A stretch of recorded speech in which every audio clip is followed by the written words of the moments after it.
जय जय रघुवीर समर्थ. बघा, समर्थ म्हणतात की आधी करावे आणि मगच इतरांना सांगावे. आपण जर अगोदर 2 टाईमची उपासना करत असेल तरच आपल्याला इतरांना सांगण्याचा अधिकार प्राप्त होतो असं समर्थ आपल्याला ते सांगतात. आपण जर अगोदर फिरायला जात असेल, आपण जर अगोदर व्यायाम करत असेल तरच इतरांना फिरायला जावा किंवा व्यायाम करा हे सांगण्याचा अधिकार आहे. आपण जर अगोदर आई वडिलांच्या चरणाचं दर्शन घेत असेल, आपण जर अगोदर आचरणात असेल तरच आपल्याला इतरांना सांगण्याचा अधिकार आहे असं समर्थ आपल्याला ते सांगतात. आणि म्हणूनच समर्थ म्हणतात की आधी करावे आणि मगच इतरांना सांगावे. आपण जर उत्तमाच्या आचरणात नसेल, आपणच जर नामस्मरण 2 टाईमचं करत नसेल, आपणच जर व्यायाम आणि फिरायला जात नसेल तर इतरांना सांगण्याचा आपल्याला अधिकार नाही. म्हणून समर्थ म्हणतात की आधी करावे आणि मगच इतरांना सांगावे. जर आपणच इतरांची निंदा करत असेल तर आपल्याला इतरांना निंदा करून काही सांगण्याचा अधिकार प्राप्त होत नाही. आपण जर इतरांचा द्वेष, मत्सर, अहंकार करत असेल तर इतरांना द्वेष, मत्सर, तिरस्कार करू नका हे सांगण्याचा अधिकार आपल्याला प्राप्त होत नाही. म्हणून समर्थ म्हणतात की आधी करावे आणि मगच इतरांना सांगावे. आपण जर उत्तमाच्या आचरणात नसेल, आपल्याकडूनच जर अवगुण घडत असेल आणि आपणच जर उत्तमाचं वागत नसेल तर इतरांना आपल्याला सांगण्याचा काहीही अधिकार नाही असं समर्थ आपल्याला ते सांगतात. आणि म्हणून समर्थ म्हणतात की आधी आपण उत्तमाच्या आचरणात असावं आणि मगच इतरांना सांगण्याचा आपल्याला अधिकार प्राप्त होतो असं समर्थ आपल्याला ते सांगतात. बघा, समर्थ आपल्याला छोटासा बोध देतात.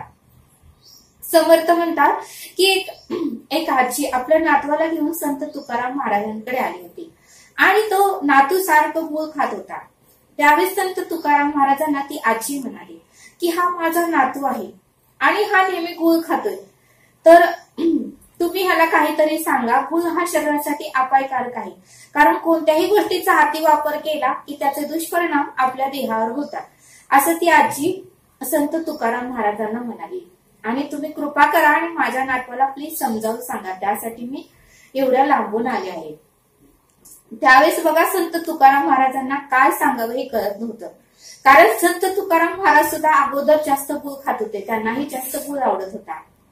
त्यावेळेस संत तुकाराम महाराज म्हणाले की आजी तुम्ही एक 8 दिवसांनी माझ्याकडे या. त्यावेळेस आजी म्हणाल्या ठीक आहे आणि आजी निघून गेल्या. मग मात्र संत तुकाराम महाराजांनी एक दिवशी गूळ कमी करायचं ठरवलं, दुसऱ्या दिवशी थोडा कमी केला, तिसऱ्या दिवशी थोडा कमी केला, असं 8 दिवस झाल्यानंतर त्यांनी पूर्णपणे गूळ कमी केला, थोडाच खाऊ लागले. आणि मग मात्र 8 दिवस पूर्ण झाल्यानंतर ती आजी आपल्या नातवाला घेऊन परत महाराजांकडे आली आणि महाराजांना म्हणाली की महाराज तुम्ही मला 8 दिवसांनी यायला सांगितलं आणि आता मी माझ्या नातवाला घेऊन इथे आलेले आहे, तर तुम्हीच आता माझ्या नातवाला सांगा की गूळ खाणं शरीरासाठी अपायकारक आहे, तर आता काय करावं. त्यावेळेस संत तुकाराम महाराज म्हणाले, त्या नातवाला त्यांनी मांडीवर घेतलं आणि म्हणाले की बाळा, गूळ खाणे हे शरीरासाठी अपायकारक आहे. बघ म्हणाले, जर भाजीत आपण जास्त तिखट घातलं तर आपल्या शरीराला त्याचा त्रास होणार आहे, आपलं पूर्ण शरीराला त्याच्या वेदना होणार आहेत. तसंच गूळ सुद्धा शरीरासाठी अपायकारक आहे. तू जर जास्त खाऊ लागला तर त्याचा विपरीत परिणाम तुझ्यावर होऊ शकतो. तू कोणत्या ना कोणत्या तरी कारणासाठी आजारी पडू शकतोस. त्यामुळे जास्त गूळ खाणं शरीरासाठी अपायकारक आहे आणि तू आता आजपासून गूळ थोडा सुद्धा खाऊ नकोस असं त्या नातवाला संत तुकाराम महाराजांनी समजावून सांगितलं. त्यावेळेस त्या बाळालाही समजलं आणि तो बाळ म्हणाला ठीक आहे महाराज, आजपासून आता मी गूळ कमी खाणार. आणि त्यावेळेस त्या आजीला थोडासा राग आला आणि आजी म्हणाली, महाराज एक गोष्ट तुम्हाला सांगायची आहे, तुम्हाला एवढंच सांगायचं होतं तर त्या दिवशी तुम्ही का सांगितलं नाही. मी एवढ्या लांब बसला खर्च करून आले, माझ्या नातवाची शाळेलाही आज त्याला सुट्टी काढावी लागली, आज एवढा त्रास सहन करून मी इथपर्यंत चालत आले, त्या दिवशीही त्रास सहन करून आले, तर तुम्ही मला त्या दिवशी तसंच पाठवलं. हे 2 शब्द सांगण्यासाठी तुम्ही मला 8 दिवसांनी का बोलवलं महाराज, या प्रश्नाचं उत्तर तुम्ही मला द्या. त्यावेळेस संत तुकाराम महाराज म्हणाले की अगं आजी, अगोदर मीच गूळ खात होतो, मीच जर आचरणात नसेल तर इतरांना सांगण्याचा मला काहीच अधिकार नाही. मला परब्रह्म विठ्ठलाने सांगितलं आहे, अगोदर आपण आचरणात असेल तरच इतरांना सांगण्याचा अधिकार आहे. मग मी आधी गूळ खायचं कमी केलं आणि मगच तुझ्या नातवाला मी गूळ खाऊ नको हे सांगितलं, कारण मी अगोदर खात होतो, मी 8 दिवस गूळ खायचं पूर्णपणे बंद केलं मग 8 दिवसांनी मी खायचं बंद केल्यामुळे मला त्याला सांगण्याचा अधिकार प्राप्त झाला.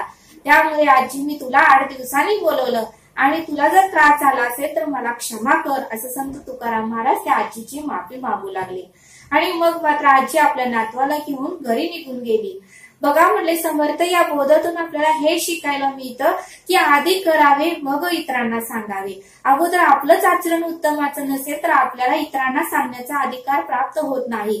म्हणून समर्थ म्हणतात की अगोदर आपलं आचरण उत्तमाचं असावं. अगोदर आपण 2 टाइमची उपासना करावी. अगोदर आपण आई वडिलांचे 2 टाइम दर्शन घ्यावं. अगोदर आपण देवपूजा करावी. अगोदर आपण फिरायला जावं. मगच आपल्याला इतरांना सांगण्याचा अधिकार प्राप्त होतो, असं समर्थांनी आपल्याला या बोधातून समजावून सांगितलं. म्हणून समर्थ म्हणतात की आधी करावे मग इतरांना सांगावे, असं समर्थांनी आपल्याला या बोधातून समजावून सांगितलं. तरी आता आपण इथेच थांबूया. धन्यवाद. जय सद्गुरू.